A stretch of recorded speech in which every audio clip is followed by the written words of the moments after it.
Hi everyone, welcome back to the talk show. Hey, I'm Daphne. I'm Tyler. I'm Gabriel. I'm Sabrina. And I'm Michaela. Today we're going to talk about someone special. Someone that had a true impact on African literary works and made a difference during the Harlem Renaissance.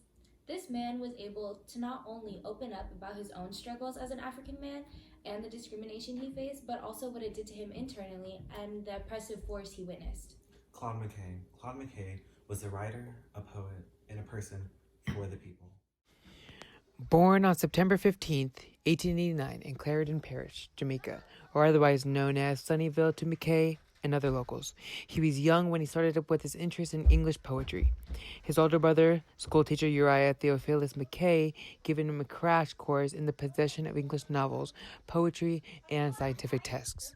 Kay was also under the tutelage of neighboring Englishman Walter Jekyll, who heavily influenced him at a young age to capture the true voice of McKay's African heritage and dialect and stop with the English poetry. McKay left Sunnyvale, going from woodworking in Brownstown to eventually landing himself in Kingston, the Jamaican capital. Sunnyvale was predominantly populated with black people, and Kingston was populated with white people who looked at blacks as inferior and less than them.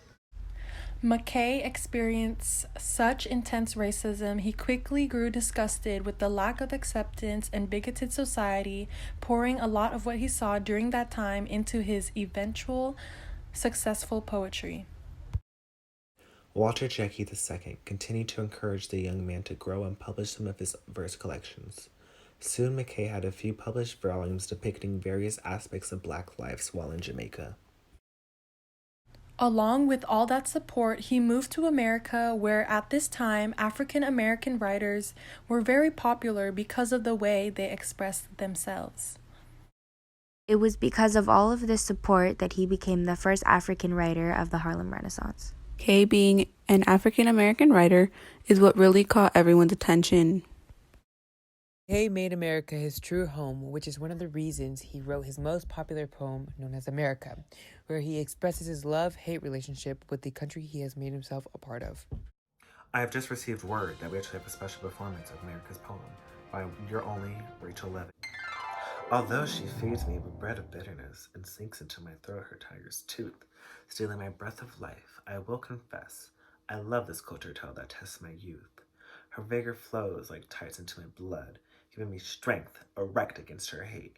Her bigness sweeps against me being like a flood. Yet, as I rebel, fronts a king and state.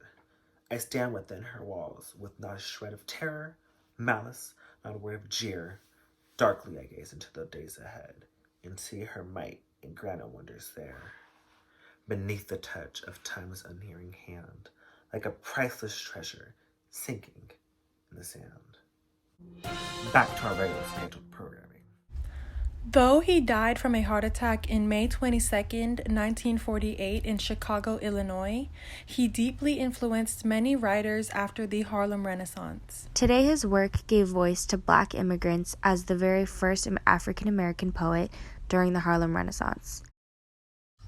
He paved the way for black poets to discuss racism and face their problems through their works. He had many ideas, such as his sense of everyday realism and understanding the variety in black communities. In addition, his place as a Harlem Renaissance touchstone was firm. Although he died at his most influential peak, he encouraged poets today to not be scared about topics such as racism. And we're back from our break. How's everyone feeling, guys? I'm feeling pretty good and excited! That's great. I hope all you guys enjoy this way because now we're going to start off with some fun games. To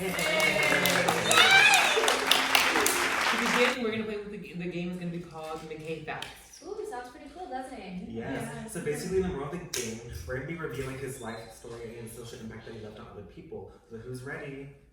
Me. Yes, and even better, we will be pulling volunteers from the crowd to be answering different questions. Okay, first question. What college did McKay first attend? Oh, I know the answer. Oh, you in the yellow sweater. Come over here then. The answer is he attended Tuskegee University as well as Kansas State University. Great job. Here's your prize. Next question. Who knows what McKay was most known for? Me. I know the answer.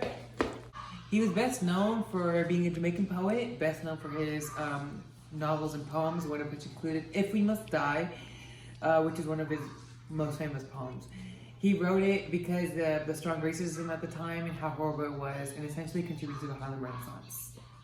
Oh my goodness, that answer was so amazing. You answered so much more than we expected, but that's a great thing. Thank you. Your prize will be with you in a moment. Okay, final question. Who knows about McKay's unfortunate death? You win the UCLA sweater. Come on down. He died on May 22nd, 1948 due to a heart attack. Wow, we learned so many great things today about McKay. He basically gave a voice to Black immigrants and was one of the first African American poets of the Harlem Renaissance.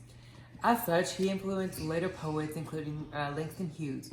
He paved the way for the Black poets to discuss the conditions and racism that they faced on their poems.